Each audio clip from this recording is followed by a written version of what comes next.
How everyone, this is Anthony from Pyro Music. I'm sitting here with Rezz. You want to say hi? How.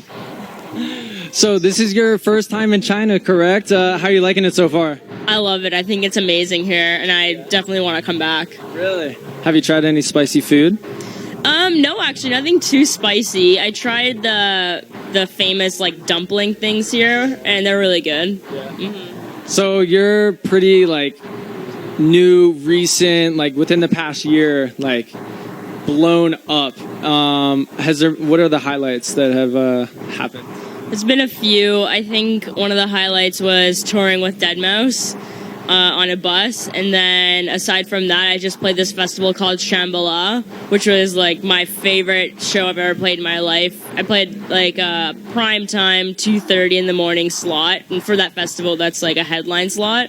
That was absolutely amazing, and aside from that, just a bunch of the other festivals I've played like I think about 20 festivals this summer. So every festival has been really crazy and unique, and I love everything's kind of just been a highlight. And you mentioned being on the bus touring with Deadmau5. You've been doing a lot of touring and DJing all over, and you got started by producing in your home. So how was the transition from, producing in your home consistently to now touring all the time? Are you able to stay on track, I guess? Yeah, for sure. It's crazy, and I tour a lot, but I always have times off in between. Like, for example, like right now I'm here, so obviously I'm not able to make music right now, but once I get home, which is in 2 days, I have a week off.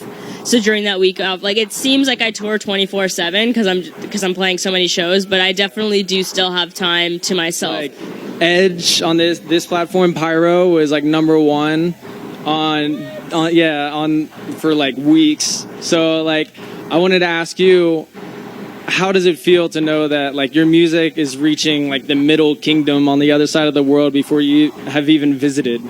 I don't even know. I think that's crazy. And I didn't even know what you just said even happened. I didn't know. Yeah. He said my song Edge was like really popular here. And I didn't know that. And I think it's just like crazy and just surreal in general, And like I actually thought nobody knew me here. Like I thought no one knew me here. I was like, nobody's going to know me, but that's okay. It's going to be fun anyways. Like, you know what I mean? But then all the people are telling me that they do know me here, and they're like, they definitely are excited and stuff. So I'm like, oh, well, that's awesome then. You know what I mean? Yeah. That's the power of Pyro, because you're only on here. So, who are some of your inspirational artists? Definitely Deadmau5. Even though I don't sound like him, my music doesn't sound like his, but I'm inspired by him anyways. And also Bass Nectar, which is like a kind of like a dubstep type artist, I guess. And this other guy named Gesaffelstein. He's like a French. You love him? Yeah, he's like a French producer, and yeah, I like his music. I like the darkness of it. I like dark music. Anything that's like kind of like evil sounding, you know what I mean? I can appreciate happy music too, but for some reason, and I'm a happy person, but I connect way more with like that really dark sound, and that's why my sound is like extremely dark. Yeah. Is that why you always went after your like clearly your inspirational artists like Gesaffelstein? You remixed his California, which was amazing. What was that like when you released that, and it was also like welcomed? Yeah, it went really, really well. And it was definitely amazing to get that sort of like promo for that track. And then it ended up actually having to be taken down off of SoundCloud though, because it wasn't an official remix. And another one of your inspirational artists, as you keep mentioning, is Deadmau5. You just had the great fortune of releasing another track on his notorious "We Are Friends" Volume 5. Yeah. Like you're already smiling. I'm impressed with how much you know about like what's going on in my life. Oh, dude. You know all that's going on, and I'm impressed because sometimes interviewers have no idea what to say, and like you're mentioning exactly what just happened, which is the "We Are Friends" Volume 5. I released a track called "Voice in the Wall." I want to say, is that like another milestone in your short but blooming career? I would say so, yeah. I mean, any release on Mousetrap for me is an accomplishment because I've always looked up to that label and obviously Deadmau5, and it's surreal to even be releasing on the label in general, I remember when I first started, if you had told me that, I wouldn't believe that I was releasing music on the label, you know? And I also have an EP coming out on Mousetrap, another one soon. There's going to be, actually, Voice in the Wall is going to be one of the songs on the EP, and it's a 6-track EP. So you'll get that song plus 5 other new ones, yeah. Well, I'm excited for that. So it's hard to not say this outright, but you're one of the few female gems in this male-dominated industry. Is there any, like, are there any, like, specific dynamics where it has affected you, or does that not even exist anymore? It hasn't really affected me personally that much, weirdly enough. I haven't noticed that many people, you know, I haven't noticed that much hindering in my success because I'm a female. I haven't noticed that at all. But I haven't seen it as a disadvantage. However, I definitely have noticed one thing for sure, and that's there's a bunch of random people on the internet, like random just people who comment on stuff that will doubt that I'm the one making the music. They'll doubt females, not just me. Like for me, it happens a lot less. Like because people know, because I've taught classes of production and have. Like, everybody just knows.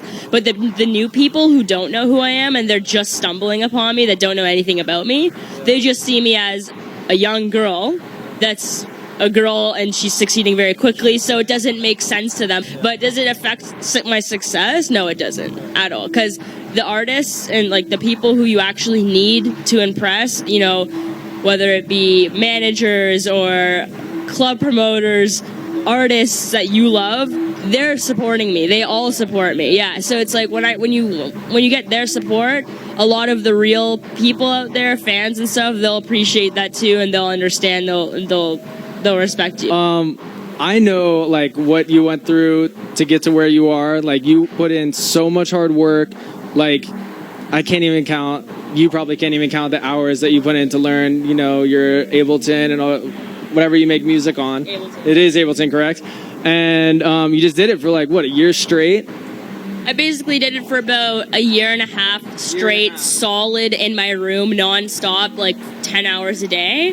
And then after the year and a half, things slowly started happening. Like, you know, like I started getting booked random places and I got management. And then after about 2 solid years, like of producing and like starting to travel, like starting to play shows, then it really kicked off. So like just within the last year, it's been non-stop, just like crazy shows, crazy opportunities, lots of like sponsors and just very just crazy surreal stuff that stuff that I envisioned, but not stuff that I expected so soon. Do you know what I mean? So that's basically like where I'm at right now. What's next for Rezz? Where are you going? And what are you doing there?